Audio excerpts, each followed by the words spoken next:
There's a big relief on the stock. As you can see, it's up almost about 12%. But let's move on. Power sector PSUs have outperformed in 2023 so far, owing to various reasons. There has been a significant demand in the sector in the last 1 month. Vivek is here with a talk on the power sector PSUs and how they could continue to be in focus. Vivek, over to you. Well, the power sector PSU stocks have actually outperformed in 2023. With so much news flow regarding the rising demand and the government invoking an emergency clause, here is a deep dive in the power sector.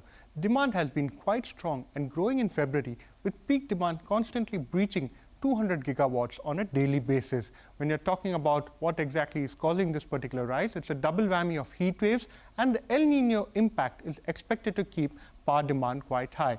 The anticipated higher demand has prompted the Ministry of Power to invoke an emergency clause in the Electricity Act to support imported coal-based power plants to restart and to allow a cost pass-through. Generation trends too have remained quite strong in February 2023, with generation growth for February 2023 at 7% growth on a year-on-year basis. When you're talking about the PLF trends, they too have remained very strong in FY23. Now remember, PLFs were at 63.7% for the period of April 2022 to January 2023 versus 57.4% in the same period last year. When you're talking about pricing, that too has remained very strong and is expected to gain further ground going into the summer season. Merchant power prices gained 8% on a month-on-month basis in February 2023.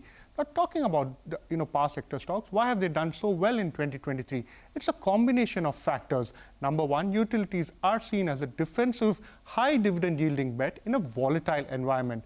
Now, when you add that with improving fundamentals like increasing PLF, lower discom dues, easing supply chain constraints, these two add to the positive sentiment. Brokerages remain quite bullish on all of these PSU power stocks.